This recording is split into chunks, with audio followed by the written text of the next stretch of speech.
Mike Kummer, you're a fast guy. I couldn't catch up to you in LA. Uh, no wonder because you got that 10.5300 meters on your resume. It's such a pleasure to connect over Zoom here.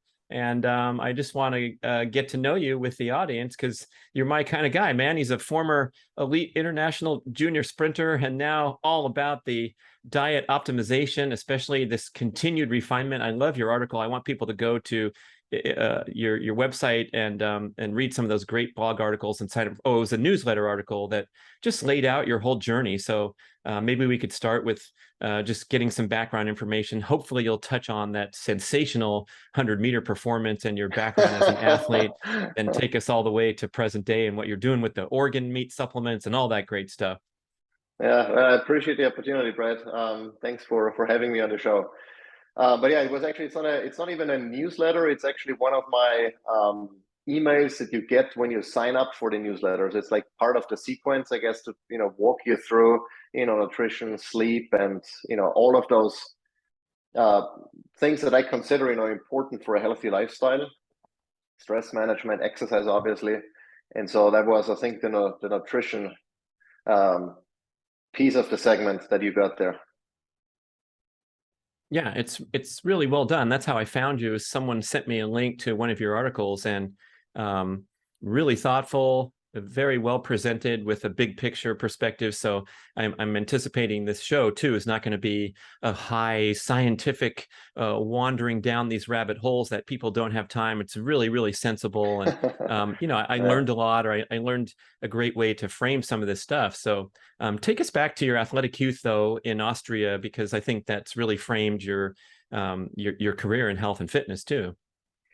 Yeah, it has. I mean, I was actually in technology for most of my professional life, and even at the time when I was a sprinter, technology was a passion of mine, and that led into my first couple of jobs up until of April of this year, actually, when I quit my day job in technology. It's been technology all along, but also fitness. And when I was a teenager, I guess, as part of our school curriculum, our PE teacher he was actually a gymnast in his youth, and so he was very much encouraging us to seek out certain sports and do stuff outside of school, obviously.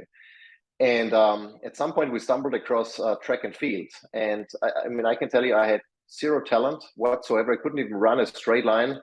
And I remember the first like tryout session that I had with my then coach, who later became my coach, my 100-meter coach. He was trained with the Russians. He was hardcore. Um, he didn't care about your feelings and how you felt that day, if you felt like pushing it or not. For him, it was like 120%, or you stay home. It's as easy as that. And I remember the first couple of sessions, he wouldn't even talk to us. He wouldn't critique anything. He would just, let us do our thing and hope that we won't come back. I think that was really that was the impression that I've gotten. And thinking back, I think that probably was spot on. But for some reason, we stuck it out, and that was really the start of I think of my mental transformation in terms of understanding that where I think my physical limitations are isn't really where they truly are. The mind is significantly more powerful in many cases than the body, and it's often holding us back from the things that we want to accomplish. And so that was one thing that we will never forget. And then the second part was we were pushing it so hard, and also combined at that time, I had zero appreciation for nutrition, for the importance of sleep, none of that. It was only the exercise component that I was focusing on, and that the people around me knew about. Nobody knew about nutrition or anything else. And so I guess maybe part of my less than ideal nutrition led me to throw up 3 times a week during and after workout sessions. And I remember one day, it was winter in Austria. The track was covered in snow. There was only one strip, for us where we could run. And I was throwing up in the corner. Then I was turning around. I was on my back, and the coach came up to me and said, you can just stay there. unless you're a winner. Basically, what was, I don't remember the exact words, but I'm like, you can either stay there or you can get back up and continue the workout. And I'm like, I'm throwing up, I'm done. I can't do it anymore. But then at some point I realized that, well, maybe if he thinks I can do it, maybe I can. And I continued the workout. And from that point forward, that was really for me the indication that just because I think I cannot do something doesn't really mean that I can't. Chances are I can if I just push through the pain and put in the effort. And that has changed really the rest of my life, because I've always been since then pushing it. Maybe in many cases way too much, and I didn't appreciate then the importance for recovery for many, many years. So I was kind of on the other extreme of where many people are. But still, it has helped me tremendously in everything that I've done since then, to just push through the pain and suck it up, get back up, and just get the job done instead of lying around and moping. For the young American listeners who have no idea what you're talking about, that's completely vanished. Those types of dynamics and those hard ass coaches and those coming to your your reckoning in those extremely difficult circumstances. Maybe we should hit this subject for a little bit, because I've obviously been through that athletic experience and asked myself what more was in there, and found that there was more in the tank, and I was able to come through and pass the guy and win the race. But I know also that this powerful weapon that we have, the mind over body, can get out of hand. And it yes. feels like if you call upon it too frequently, day after day after day, but that one turning point in your life is really important to recognize that if you were puking on the side of the track in Georgia where you live now, they would have called 911 and they would have said, "Oh, Mike, right. Are you okay? We're going to give you an IV now, sweetie, and here's a blanket." That's what would happen today. And so we're missing some of that edge. But again, as I learned over the years, and as you describe, you can easily lead to becoming your worst enemy because you're such a badass. Yeah, no, that's absolutely right. I think everyone should make that experience so they can use that as a tool when it's appropriate. Obviously continue, if you always push it and you never allow your body or your mind to recover, or you never accept that emotions are an important part of your mental wellness as well, and you never connect with others, in that particular case, the coach didn't connect with me on an emotional level, but I think it would have been the wrong time to do that, whereas in other cases, be it parenting your kids or what have you, obviously it's important to connect before you can maybe correct or introduce a change in behavior. But I would argue that everyone needs to make the experience to push what they think are their limits, so they understand that those limits are you set your own limits basically in many cases. I mean, if you say, I want to fly, well, that's probably not going to fly, right? But in many other cases, you say, I want to, run a marathon. I want to do this and that. I want to, excel, as a parent in my job. It doesn't matter what it is. Chances are you can do it if you get out of your comfort zone, if you experience discomfort. I think being comfortable all the time makes us weak. That doesn't mean we have to be uncomfortable all the time, but we should be able to go there and be okay, right? Without freaking out and without being in a completely sympathetic response, anytime something, quote unquote, bad happens to us. So do you feel like that training, that experience that you found through athletics has carried over into your career path and other areas when you're launching a new product and have potential to be anxious, fearful, and off your game, but instead you know that you can apply those same tools of focusing and resilience? Oh yeah, absolutely. I mean, it has helped me in every corner of my life since then. And now, of course, the older I got, the more I learned and appreciated also that, okay, this is not the only way of doing things. And maybe even in the last 2 or 3 years, thanks to my wife, who's done a lot of work in that area, especially in regards to parenting, where the brute force attack or the brute force way of doing things, you suck it up, or, where the connection, where the emotional component comes into the equation. She has done a lot of work in that area, and I've learned a lot from her. and watching her how she does things, and I've started applying those in my everyday life. So now I think I know much better when to force it and when to back off and maybe go a different route, and I think that, and it goes back the same with metabolic flexibility. You should be able to run on sugar and you Yeah. should be able to run on fat, right? So it's always, there are usually two sides to the equation, and you want to be able to tap into both depending on what suits the situation best. Do you feel like there's some areas where you bump up against the cultural trends here in America? And we've been told this is the age of the helicopter parent, or excuse me, the helicopter parent. It's now turned into the lawnmower parent, because the helicopter parent's flying over the kid, trying to orchestrate everything. The lawnmower's in front, mowing the path down the grass. And maybe you have that reference point from growing up in Europe, which is different, and also growing up in a previous generation, which is different. Right. No, absolutely. I think everything I do is counter, mainstream. Be it nutrition, be it not really. It is. Yeah. I think overall as a society we've gotten so far away from how humans are supposed to live. Not only nutrition wise, but also sun exposure. If you follow popular advice, you should put on sunscreen first thing in the morning before you even leave the house, because the sun is bad for you, right? Especially your You shouldn't kid. get Yeah. Yeah, exactly. Yeah. Especially your kid. You should, having the AC all the time, being like in a very comfortable kind of environment all the time. As soon as there is a certain discomfort, oh, we need to do something. So what we are doing is kind of the exact opposite. We are trying to be uncomfortable. We are doing the cold plunging, the sauna bathing, the CrossFit type of workouts, heavy lifting. We eat predominantly meat. All of those things are exactly the opposite of what mainstream tells us is good for us.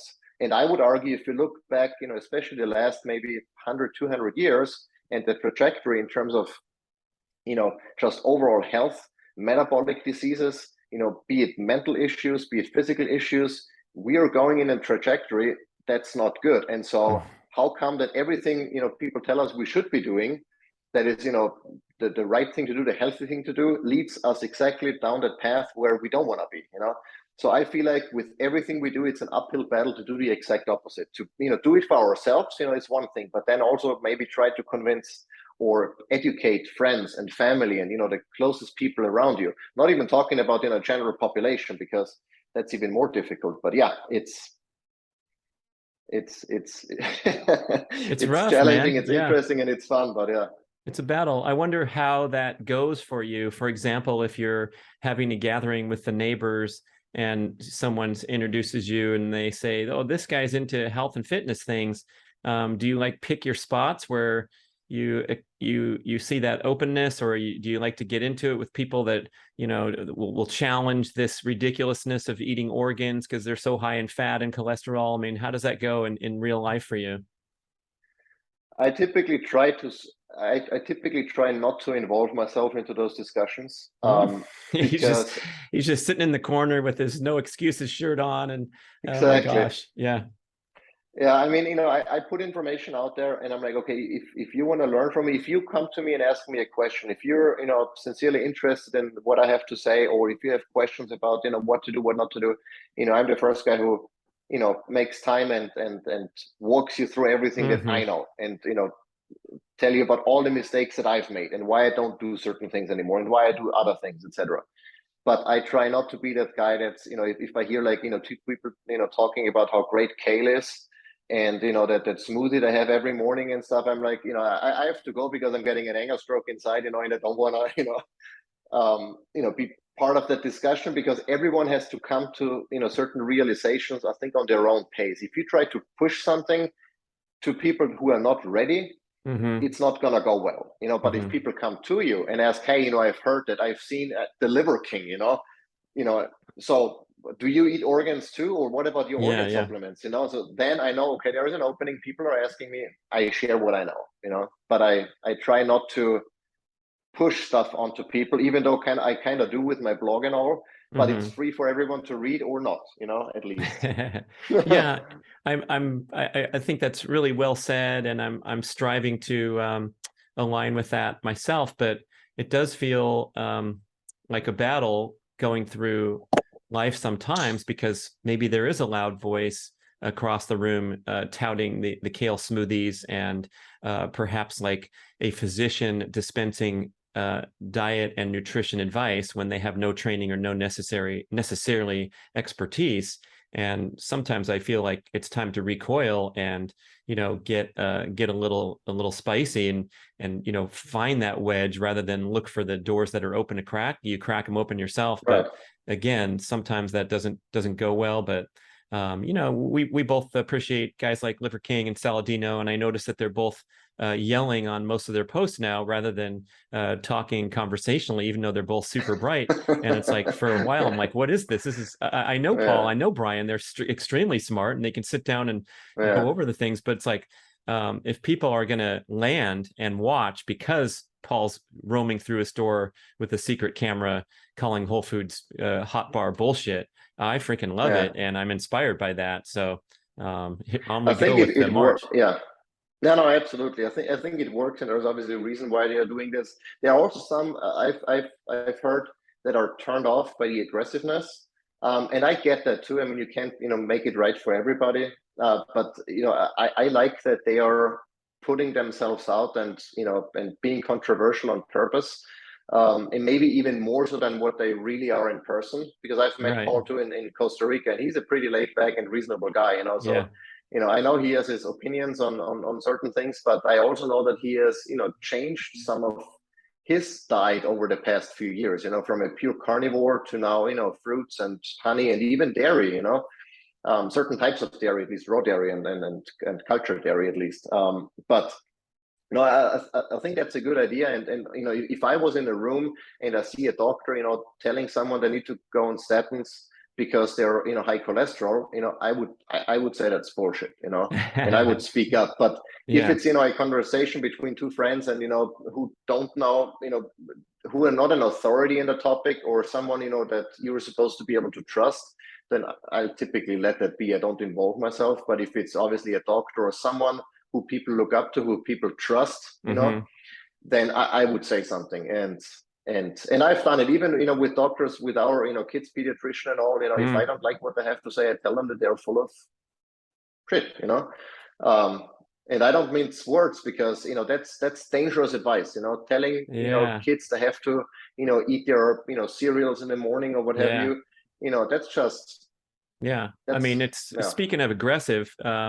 There's one thing to be shouting enthusiastically on a post, but like, I just went to my friendly, soft-spoken family physician for a checkup, and she said, well, your good cholesterol's this and your bad cholesterol's this. And I said, we don't talk that way anymore. We don't call it that, and it went right over her head. She didn't ask a follow-up question, but at least I mouthed off a little bit. And maybe, you make a good point. Like, maybe 6 months from now, they overheard you talking at the gathering that a kale smoothie might not be the winning move, and then it's going to hit them from another angle and another angle. So we're just kind of bleeding out. I like it. But before we get into the evolution of your diet, and you mentioned how Paul's opened up to add more carbs and things, something doesn't make sense here, Mike. Here it is.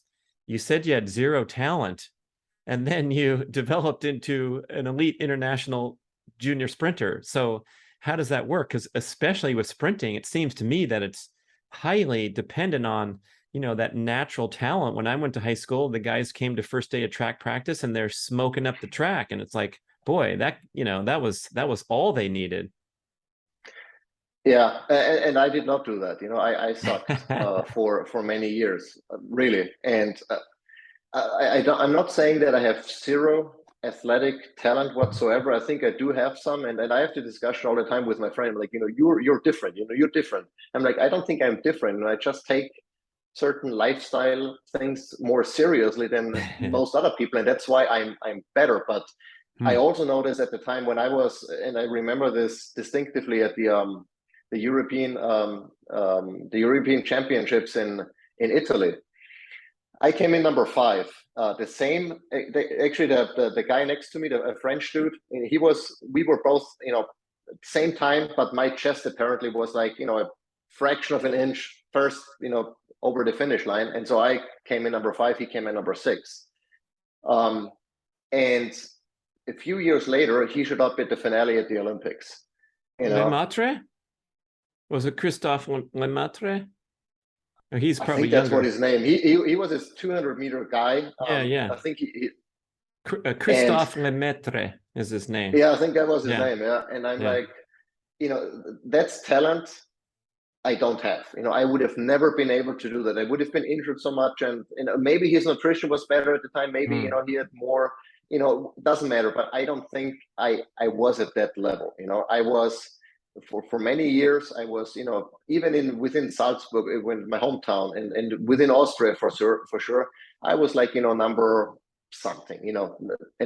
And I think it was just me sticking it out and working harder than anyone else who potentially had more talent to win at the end of the day, at least Austrian competitions and some international ones. But my buddy, my best friend at the time, he had significantly more talent. He was a gymnast before. He was better built. He was less injured. He was just a more talented athlete. But I was mentally, and he beat me during training most of the time. Mm. But came competition time, I won almost every race because I was mentally stronger, not because I was physically better than him. And so I always keep that, in my mind that, okay, I know that I have a certain talent, of course. I mean, there are some people who might never reach my level regardless of what they do, but I also know regardless of what I do, I will never reach, certain other levels. So I'm kind of, in there, but nothing, I don't think I'm incredibly talented in nothing at what I do in reality, you know? That's I think a healthy perspective, and I think you learn that really powerfully through sports, because I Yeah. saw guys that were more talented than me in different ways, and I knew that it was a whole nother game, and there's always someone faster, there's always someone up the road, and if you can just make the best of your skill set and leverage those strengths that you talk about. But it's kind of funny. It's it's a pretty modest way of looking at it, to say that you were just at ho hum when you're going up to a super high level, and then racing against guys like Christophe Lemaitre, who's, I believe, the fastest Caucasian in the history of the planet, as one of the in the 100 meters. He's under 10 seconds. There's not too many, so he's got a claim to fame there. Yeah, I've not followed track and field in a while, so I don't even know where he is at or where he was in the last couple of Just years. some But guy, they just were, some guy you kick butt on in the juniors, and then he rose to Olympic finalist, long time elite level sprinter. So you wound up your athletic career at some point. Did you come over here for college to run, or how did it wind up, and what did you go off to next? funny enough, I actually got an invitation, I think, from the University of Oregon or something, when I was back home in Austria, to come and race for them. And I said, nah, what's the point? I don't want to go to the US. And Mm, looking back, I'm glad I didn't do it, because otherwise I might not be here right now talking to you if my life is, taking a different yeah. turn. But for a couple of years, I'm like, I wish would have taken that opportunity, and really get into a more, professional type of environment with better support and all. But no, I came here for work. Actually, at some point, I realized in Austria that you cannot make money as a track and field athlete. You either are, a soccer player or a skier. That's pretty much it. So I decided I'm gonna focus on my career in IT. And that led me to a company in Switzerland, who I worked for a year. And then they asked me if I want to come to the US to help expand their US operations. And that's what I did in 2007, it was. And I've been in IT ever since, until, as I said, initially April of this year, where I finally quit my day job to focus only on my blogging and supplements. So, geez, how did that go? You had a full-time job, you're raising a family, and meanwhile, in your hobby time, you were cranking out this very popular blog, and it was building, and then you saw some potential, or what happened there? It was, yeah, it was really, I started in 2012 with photography blogs or articles and some technology, and basically just sharing what I learned in my current passion that I had, and photography was for a long time a passion of mine. Still is, but not as to the extent anymore. And it started growing. I started learning, how to be found on Google, because just because you write something and put it out doesn't mean anyone, will find it. So over time, I learned, how search engines work, and what I have to take into consideration. I started, just producing content and content, and I had then suddenly certain articles that had a lot of visitors. There are actually some from back in the days that still produce a lot of traffic. And so over time, traffic grew. And at some point I realized, well, maybe I can somehow monetize that, maybe display ads, or I don't know, something, might work, maybe affiliate links. And so I started playing with all of those different tools to monetize the blog. This is all in your And spare time, though? yeah, that was all in Yeah. my spare time. So usually mornings, I like to get up early. I usually got up at 5, blogged until 8, and then, started my day job. And that grew and grew, and the revenue grew and grew, especially from affiliate sources, and the display ads. And at some point I'm like, wow, this is, I think I was 35 at the time. I told my wife that, mark my words, but when I turn 40, I'm going to do this full time. And it was more like a pipe dream. I made like a couple of $1,000s, but I could see, okay, if I can make, a couple of $1,000s with, what I do now, if I really do this more seriously and produce more content, better content, maybe that'll, scale. And it did.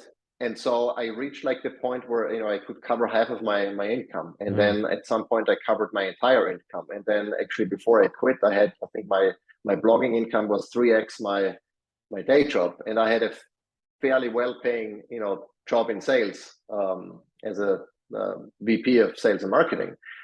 And so I'm like, okay, I've reached that point now where at least financially my day job is the hobby, and my blogging is the main thing. Even though I don't spend the entire day blogging, I spend it on my day job. And so I said, you know what, the risk is relatively low, and this is really my passion, and I'm gonna cut the cord, and yeah, I've done that in April, and it's been going really well.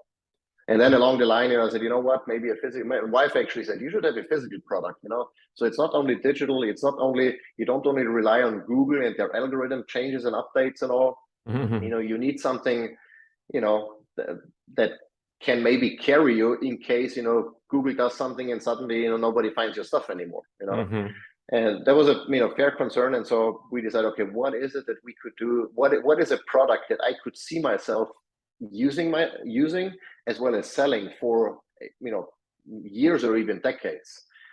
And we talked through different supplements. I'm like, well, it's really organ meats, because I believe those are the foundation, at least from a micronutrition perspective, of what we should be eating. And so an organ meat supplement, I think, is the perfect product for us, because we've been using it. We've been buying from Ancestral and Heart and Soil, and those brands, great products. And so I'm like, okay, let's do that, but let's try to do things a little bit different. Maybe add some value, do something a little bit different that differentiates us, obviously, from the competition, from our friendly competition, and not really competition. I think we're all in the same boat there. And that's what I started a year ago, and it's been fun. Yeah, I studied economics. That was my major at UC Santa Barbara. And I remember some things from a long time ago. And one of them was this economic theory of abundance, where Heart and Soil, Ancestral Supplements, and your brand, what's the name of your brand? MK Supplements. Yeah. So you're all selling a similar product, but the rising tide floats all boats, because the more attention that's paid to this interesting, relatively new market category is wonderful, because sales grow for everyone. And furthermore, the real competition is the nasty shit we've been peddling to the mainstream, including synthetic cheap vitamins that you find at the big box store for $12.95, and not only probably aren't helpful, but they're probably destructive to your health in certain ways. Correct. So this is all super exciting, and we're fighting the battle together. But I guess maybe we should go back a little to, you were a young guy, you came over here, you're an IT worker, an ex-athlete, so I assume you were still doing things to keep in shape and keep healthy. But that first newsletter I get when I sign up at michaelkummer.com, a beautiful presentation of the journey that you followed. And it sounds like one of the turning points was that epic documentary, Super Size Me, with Morgan Spurlock, when he ate at McDonald's every day for a month. So what happened there? That's right. Yeah, actually, I fully adopted the American way of life, including the standard American diet. Unfortunately, I'd always Coke and Red Bull and in my fridge. And I remember, going to Walmart buying, I think it was like a Red Baron pizza that we had almost not every day, but several times a week. And at some point, I looked in the mirror. I'm like, okay, something has changed, in the last couple of years, and I'm not liking it. And then coincidentally, I met my wife, and she was diagnosed with pre-diabetes. Her blood sugar was significantly higher than it should have been. And so we stumbled across this documentary and watched it. I'm like, this is how much added sugar we all eat every single year. This is ridiculous. So what we need to do is go through our pantry and toss out every single product that has added sugars. And our pantry was pretty much empty at the end of that exercise. And and then, unfortunately, since we didn't know any better, we started choosing, because we saw another documentary about choosing, and I still have a picture where we came home from the grocery store with all of those greens and carrots and some fruits too, and we started choosing for a little bit, and then realized it's a pain in the butt cleaning the juicer every time, and they don't taste that great either. So let's not do this. And then it took a couple of more years until a friend of ours, who was on a paleo diet at the time, but maybe still is, mentioned something about, well, we noticed he was eating differently, and he never told us, hey, this is what I do, this is what you should be doing, or this is why I'm doing it. But we noticed that he was eating differently. And then I'm like, weirdo, but whatever, do what you want to do. And so, but we started working out together, like CrossFit type of exercise. And I, started asking him, so can you eat this? Can you eat that? What about corn? And he's like, no. And I remember this. I will never forget that. He's like, no, corn is the kryptonite of paleo. And I'm like, okay, not sure why, but I take your word for it.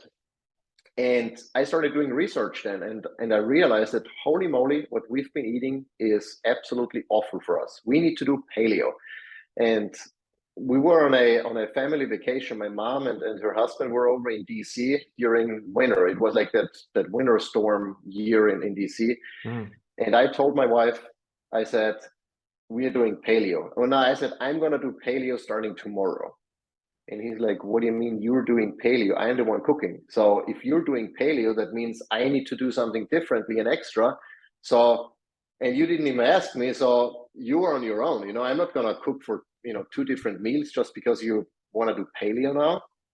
And so she was really upset about that, but then also started doing research and, asking questions, and came to the conclusion that, yeah, I think we need to do paleo.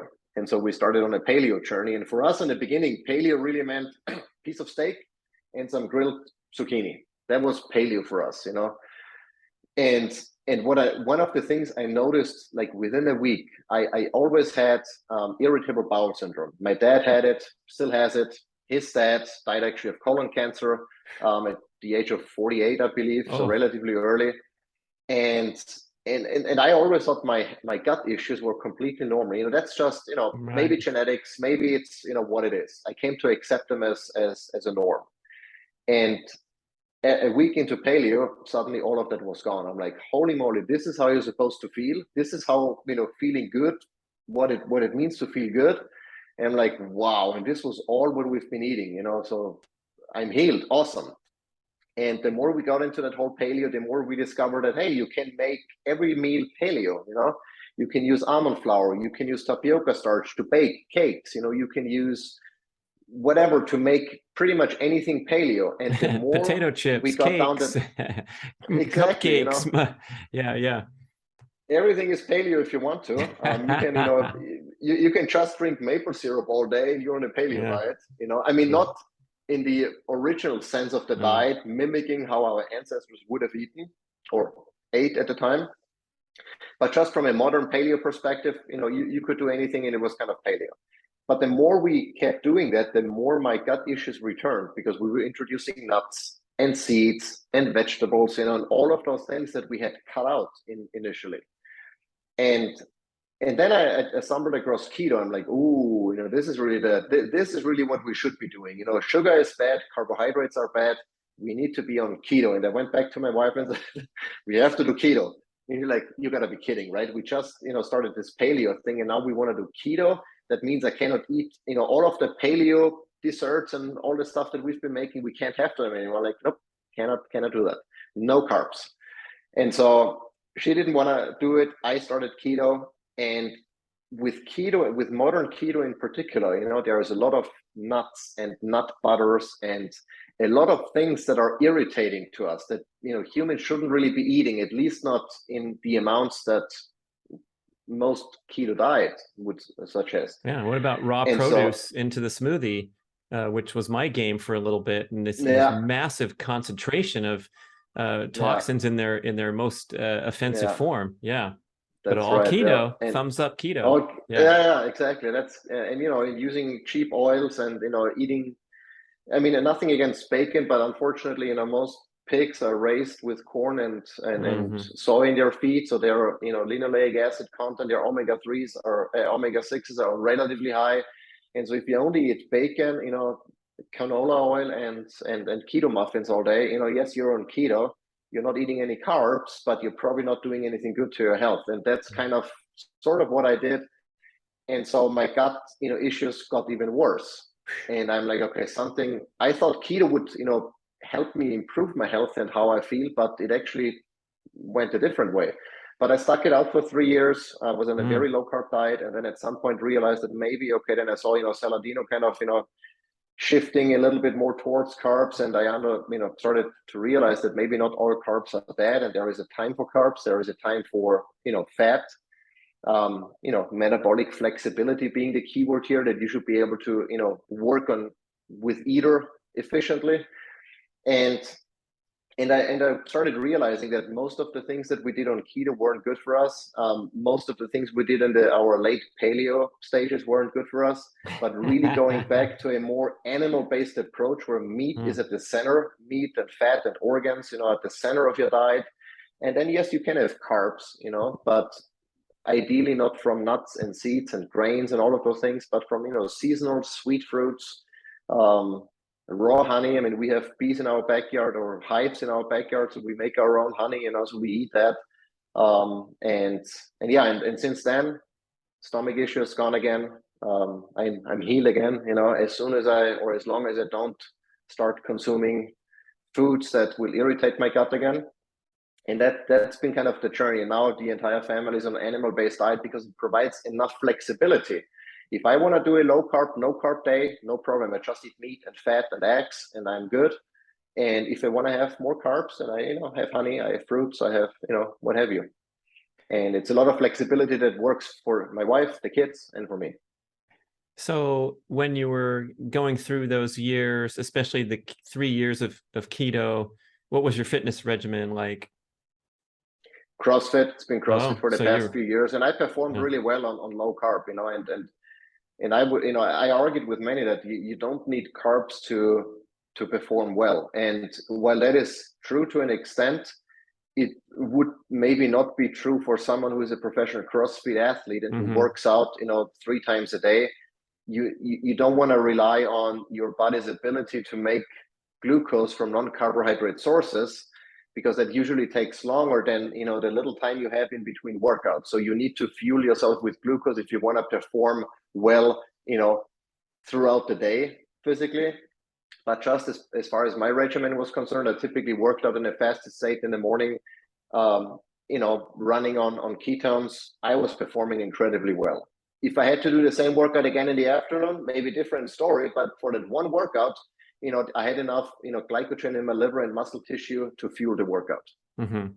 Yeah, this is a really important point. I hope listeners will push the backward button and listen again, because and listeners know that I've been reflecting on these ideas really strongly recently, especially motivated by Jay Feldman Energy Balance podcast, where you were able to perform, you did well, you're on the keto diet, you're throwing up big numbers at the gym and all that, but it's possibly more complex and more stressful to the body to kick into these mechanisms like ketone burning and liberating fuel from storage versus refueling optimally and kind of lowering the overall stress impact of the various things, such as carb restriction combined with high intensity exercise. Yeah, I mean, and I also think that everyone is probably a little bit different, and maybe someone who is more geared towards being a carb burner versus a fat burner. There are some who argue that, well, recovery, post-workout recovery is actually better, and muscle protein synthesis is better if you only consume carbs and fat at a roughly 1-to-1 ratio after a workout and don't have carbs right away.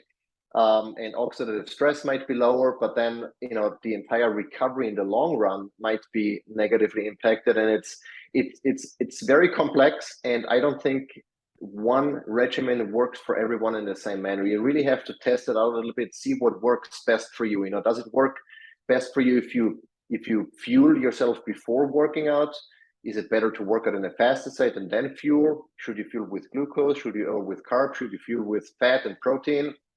I do really well working out in a fasted state and then fueling with protein and fat, and then later in the day have some carbs, just so that my glycogen stores get properly replenished, so I can work out again the next day.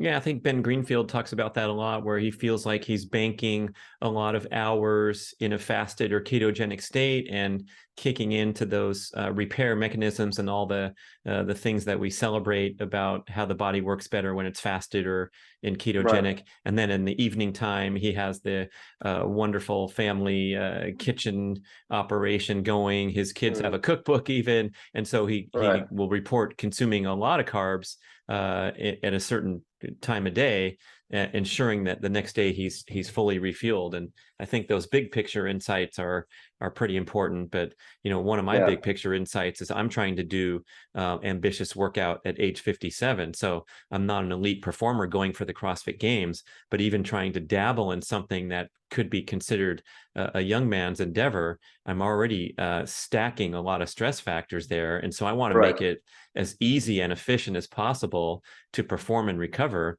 And furthermore, I think you might chip in here too. Like, my blood work looks fine, looks great. My body composition is fine.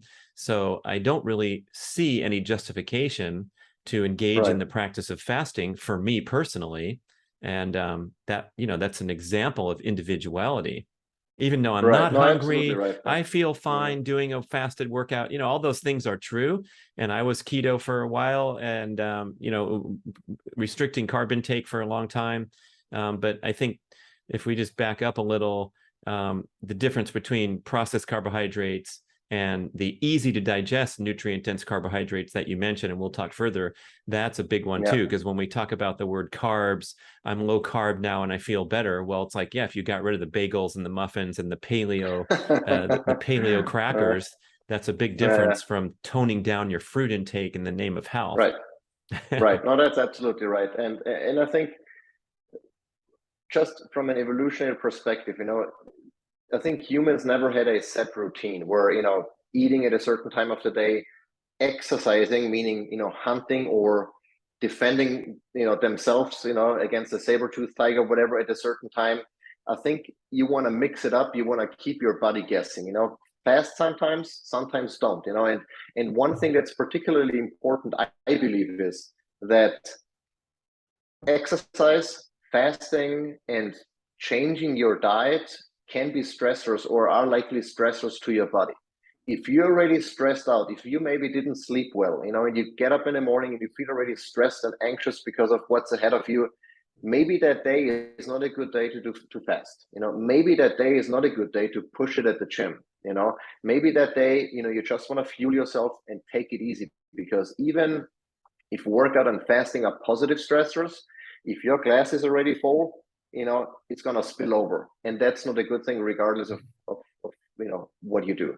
So you really need to be a little bit in tune with your body and figure out what is it that you need. Now, of course, if you've been on a standard American diet for most of your life and your body tells you, I need Pringles, then that's, you probably don't want to follow that, but once you are at a certain stage where, you eat well, you sleep well, you exercise well, you can be very in tune with your body and listen to what it needs. And if you need carbs on a certain day, eat your carbs. I mean, it's a very good example. I can't relate because I don't, have a menstrual cycle, but my wife can tell you that, as your period approaches, she has a different eating pattern. And that's, obviously from an evolutionary perspective, the female body gets prepared, for child, or to grow a child. It needs more calories during that time. Now, obviously, if you're not planning on getting pregnant, that's false alarm, so to say. But that doesn't necessarily mean that you cannot support, what the body needs at that time, and then just back off a little bit once that is over. You really have to be, or should be, in tune, and don't try to fight, what your body needs at a certain time. And also, one quick note about the fasting. I think there is a longevity component that is not easily measured on a short term in terms of autophagy, getting your cells or getting your body to kick into that cell recycle program to clean up damaged proteins and all of those things that happen when you don't eat for 16, 24, whatever hours. There are, I guess, certain rates of autophagy that start kicking at some point, and then increase or accelerate the longer you fast. I think every so often it's beneficial to fast. Do it opportunistically. I think that's the best approach, instead of planning it. Like yesterday, we went for a hike, and my wife said, what, let's not eat breakfast. And we came home at 5. It was 24 hours that we hadn't eaten. Wow. And it felt perfectly fine, because we were out in nature. We had sun, we were walking, we had fun. Yes, we started feeling hungry at some point, but not to the extent where we're falling apart. And there was a perfect opportunity to integrate a 24-hour fast, because it was very low stress. If I had a busy day in the office, maybe I couldn't do that, because I feel like I need something to compensate for my level of anxiety or what have you. Maybe that's not a great way to do that, but if there is an opportunity, integrate some fasts every so often, and I think it might help you in the long run. We might never find out. I guess that's the same if you had a lousy night of sleep, a stressful day at work, or ambitious workouts. That might not be the best time to add that further stress of fasting. But at times when absolutely. you're on vacation or something, it might be opportunistic. Yeah, absolutely. So you've been on this step-by-step journey that you bullet point in the email, where first you're eating the wonderful IT diet of whatever's coming in, the pizzas from Walmart, and then you took your first foray onto the fork in the road, and progressing to cutting out the sugar, then paleo, then keto, then carnivore, and then carnivore with some additional carbohydrates like animal based with fruit, which it seems like there's a lot of people on this similar journey. A lot of highly respected people like Mike Mutzel and Rob Wolf and Paul Saladino, and people stating that they want to kind of extricate from this extreme carb restriction and devotion to fasting to get more fueled overall. How convinced are you that you're kind of at the ultimate level here, or do you have an open mind that maybe something's gonna come again and knock us on our socks, and then we'll have to recalibrate? I want to be open, to anything that might come down the pike. I don't see myself becoming a vegan, for example. I think that's I can rule that out. But I always keep thinking of, okay, how much or how many carbs would have our ancestors had, on a regular basis? Because I talked to different people. Saladino said, well, they had honey quite a bit when he visited the Hadza in Africa. Then I talked to Brian from Nose to Tail, and he said, well, he heard about that, but when he was there with them, they didn't really have a lot of honey. So I'm like, there is probably a lot of variability in terms of what people would eat on a daily basis, just based on the natural resources we have. Fortunately or unfortunately, we have everything at our disposal. If I want to have meat, I have meat. If I want to have carbs or fruits or what have you, I can have that anytime. But that doesn't necessarily reflect, how humans would have eaten throughout evolution, right? Because during winter nothing would grow. So I would argue that maybe during winter, those people were on a ketogenic diet because of necessity, right? If they only had animals to eat and maybe some, I don't know, old berries or what have you, or some moss that would scrape off a rock, that probably didn't kick them out of ketosis. Whereas if they maybe lived in an area where there was sun all year round, then maybe they had more access to carbohydrates. So I think it goes back to listening to your body, because my heritage, my genetic makeup, based on my ancestors, might be different to yours, right? Maybe you're more, and I actually did a couple of genetic tests, and according to them, I'm a more efficient carb burner than I am a fat burner, which really bothered me while I was on keto, because I'm like, that can't be, I'm a keto guy, I burn fat. So, I think I'm still open to, no, I know that I'm still open to kind of, finding out what works best for me. But honestly, I don't see any significant changes, dietary changes, such as the ones that I've gone through in the past decade. So I don't see myself switching completely over to eating bugs or lab meat or fake meat or plant-based stuff. I don't see that happening. I think my journey and my trajectory and that of our family is more towards ancestral living. So maybe I see changes maybe in the way we sleep, maybe in the way we live, maybe where we live, what we do on a daily basis, schooling. And we just took our kids out of school to unschool them or homeschooling. Wow. So those are still significant changes, not necessarily related to diet, but to the overall way we live, in terms of making it more or reflecting better how our ancestors would have lived, and to be more in part of the cycles of nature, and part of all of those things that I believe will keep us healthier than going the strictly modern route of living. Yeah, very well said. So what precipitated getting your kids out of school, and what do you envision as a superior alternative? So just the fact that that I don't think that every kid is interested in the same thing, but in school obviously you get taught, the whole class gets taught this more or less the same thing. I mean, there are some school models that are a little bit different and more in line of what we envision, but overall we think that, or in particular our daughter, she comes after me in terms of being very driven, very stubborn, very perfectionist, but also easily stressed out. That's the part that she has from my wife, unfortunately.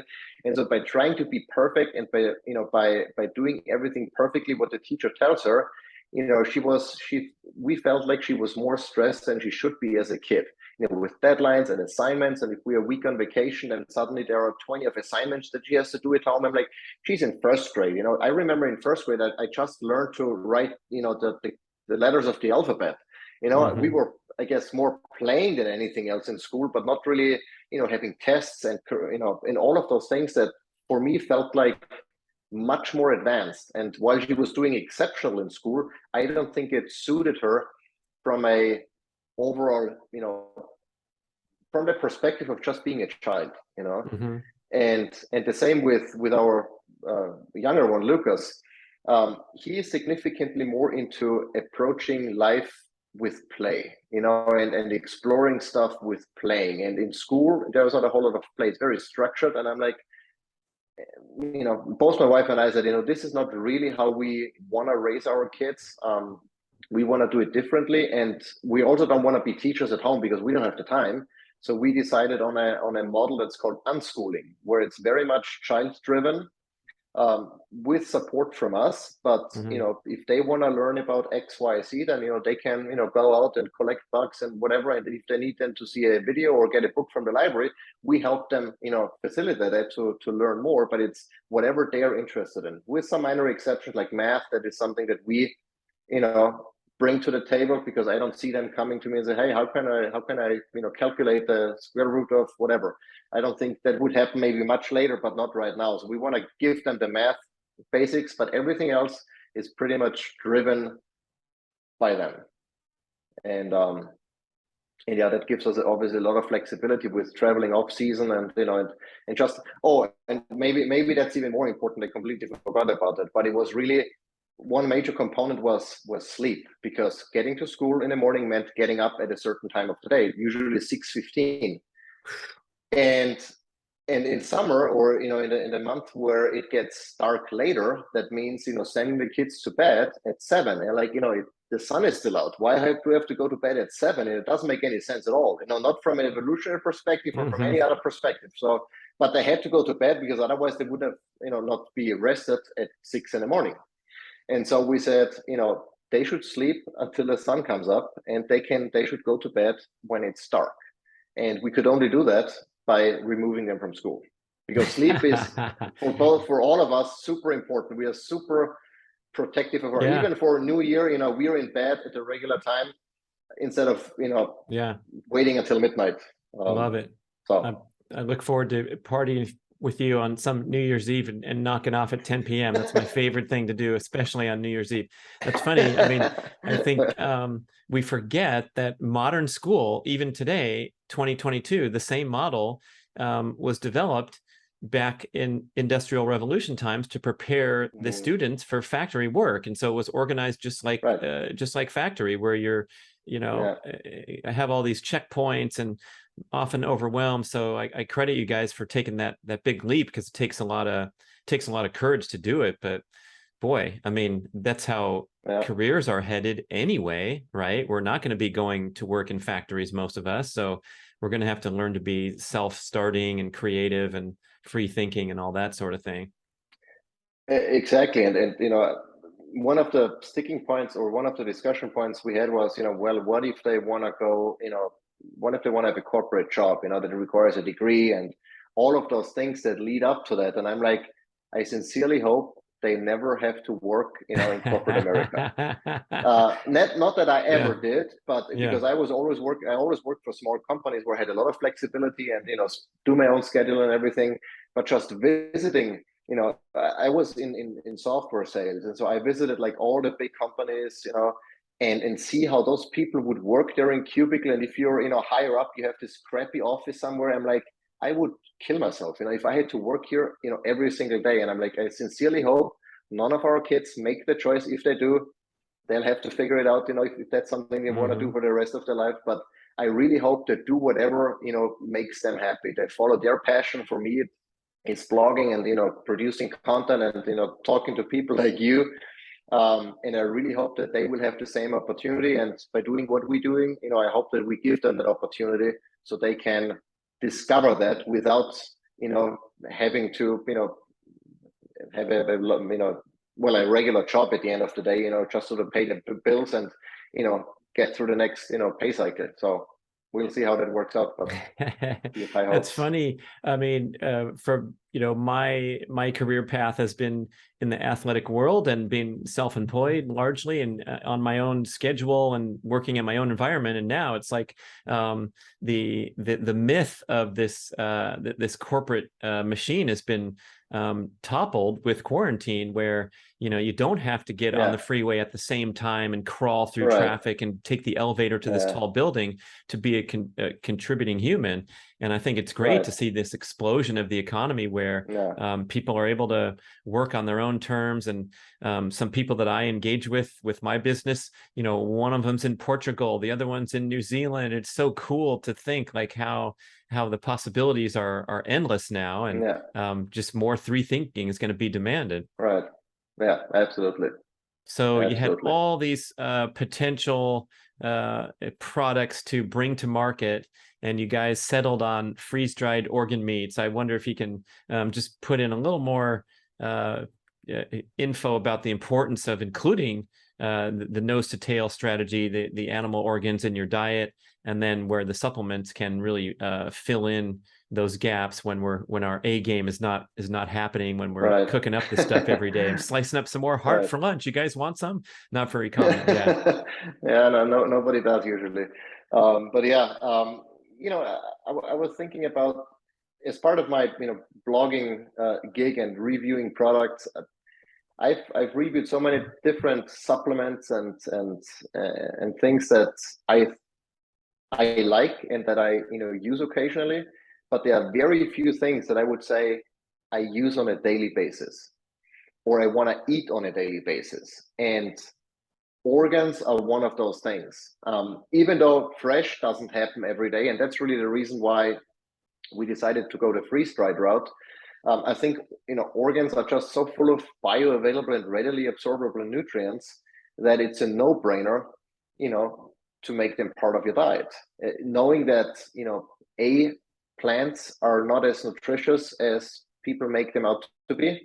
They're a lot of anti-nutrients. Many of the nutrients are in a form that the body cannot readily use, has to be converted first. Beta carotene instead of retinol as far as vitamin A goes. Iron, heme versus non-heme iron, etc. So there are many things that plants either don't have at all. K2, B12, or in versions that are not readily available. And so I'm like, okay, if I want to make sure that I get the nutrients that my body needs, especially because I have a stressful life, I work out, I do all those things that put demands on my body, I want to make sure that I am covered, even though I eat well every day, but I don't eat organs every day. I do eat them several times a week. I make my own pate. I just made the other day a pate with black bear heart and black bear liver. Turned out really good. Even less livery than a straight up liver pate, which I usually make. So by mixing in the heart, it kind of took the edge of a little bit more. Super delicious with a aged cheese. But nevertheless, I wanted to have something for the entire family that we all could eat without any issues of having to convince the kids that, hey, liver is good for you. They're not going to eat that raw liver, or even the cooked liver. And so organ meats, freeze-dried organ meats was a no-brainer. It made sense for us, and because it made sense for us, I figured it would make sense for a lot of other people who appreciate the advantages of consuming organs, but who just don't like the taste and texture, or who don't have, can't get it sourced, or don't want to cook it, don't have time to cook it.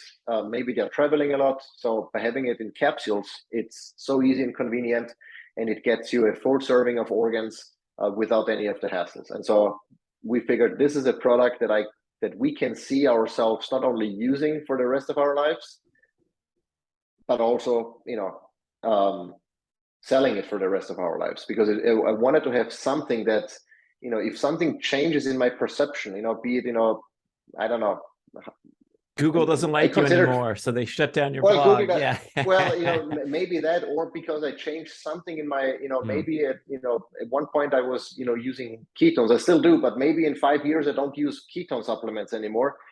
If I own that product, what I'm gonna do? Either say, what, I don't use it anymore, so I stop selling it, or have that conflict of interest where I'm still selling something that I'm not really 100% behind anymore, Nice. And I don't see myself, I don't see that happening with organ meats. And that's why freeze-dried organ meats was a no-brainer for us, starting with liver, because that's, I consider it nature's ultimate multivitamin.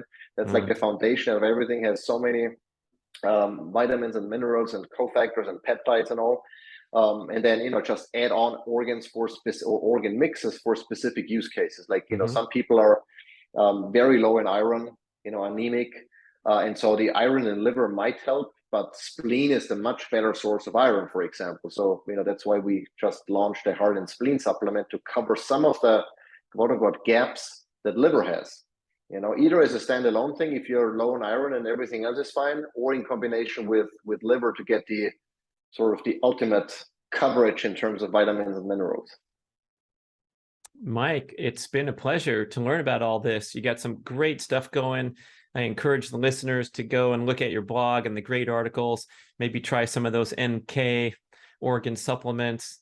And what else does the future hold for you? I think we have a homestead right now with bees and chickens.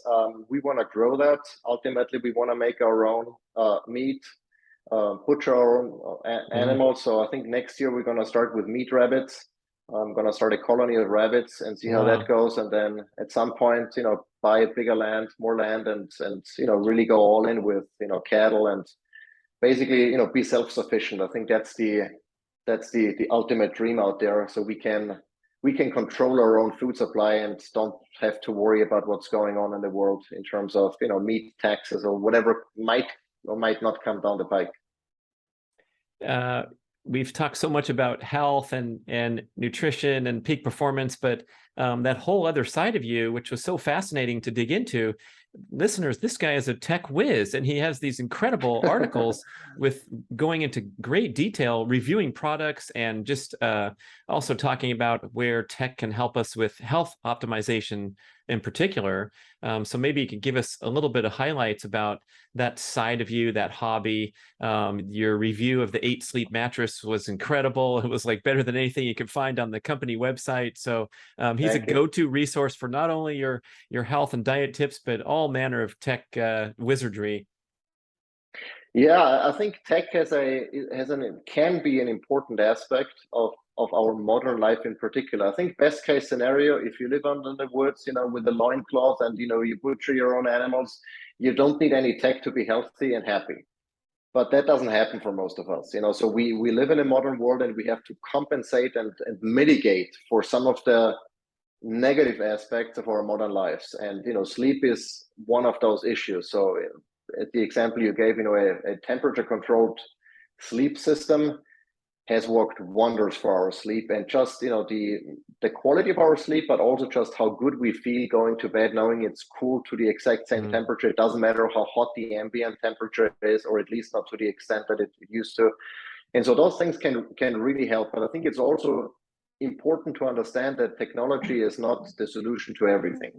It's very easy to over medicate with technology, so to say, and have like a gadget for everything. Because if you think about it, every little thing that you add to your home is a potential for more EMF exposure, is a potential for stress and anxiety. Like how often, if we have a smart home, and I kind of now regretted that we started going down that path. But if you say, hey, smart assistant, turn off the lights, and it doesn't work, you're frustrated, and then you go and turn them off manually.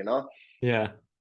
So if everything works well, it can be good, but chances are, too much technology is actually a bad thing. So you really want to keep a balance and pick those things very selectively that you think can improve your life, and just try to avoid fixing every issue with technology or medication for that matter. Chances are, if you go away from all of that, you're better off than going in the opposite direction and adding more technology to your life. So yeah, there's so many examples of that, like the HRV reading, which has now become extremely important and popular. And I've been a fan of that for many years. The continuous glucose monitor, which I also think is a wonderful tool, but I'm also noticing this sort of this adverse backlash where people become obsessed with the numbers, and they get a little disturbed seeing extreme glucose spikes or a lower HRV number, and it can kind of get in your head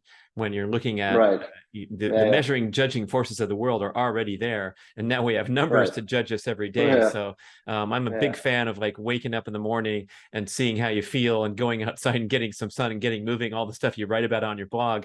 And then we'll sit down and talk about why don't you give yourself a number? Oh, today's an 88. Okay, congratulations, you just scored yourself. How can you top that? Yeah, that's exactly right. I mean, they're all helpful tools if you want to improve your sleep. It helps understanding how you sleep, how much time you spend in deep and REM sleep, and all of those sleep cycles.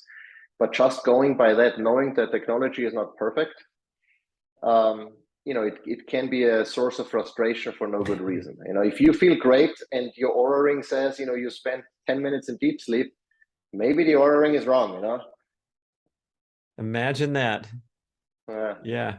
Okay, tell us the best way to connect with you, how to sign up for that newsletter and get those nice information coming into the inbox. Yeah, if you go to michaelkummer.com, there is a newsletter link up in the menu, but chances are if you read any of my articles, after a while, you get a pop-up that asks you to sign up.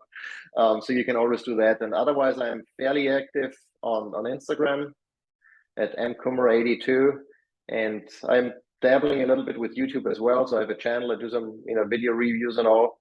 Those are probably the 3 best sources to find me. Otherwise, out in my backyard, probably without a shirt. And what about those bees? You're not going to get stung? I saw the picture. Your kids are messing with the beehive. You guys are all circled around the beehive for a photo op. I'm like, dang. I learned the hard way that it depends on the time of the year. When the bees are gentle and when they are not. Right now, since the food is scarce, there's not a whole lot of stuff blooming and not a whole lot of nectar to collect, they are pretty nasty and very protective of the hive. So I got stung this year several times already. But then during during spring flow, like around March to June, you can do whatever you want to. Chances are they don't even bother you because they are so busy Wow. collecting stuff that you can do whatever you want to. So it depends, but yeah, you get stung. If you have a beehive, you get stung. There's no way around it. Just how it goes. But boy, what a great end product. Yep, we collected 65 pounds of honey this year, so Wow. that should get us through the year, huh? Michael Kummer, everyone on the farm in Georgia. Thanks for joining us. Thanks for listening, everybody. Da, da, da, Thanks for having me, Brad. da.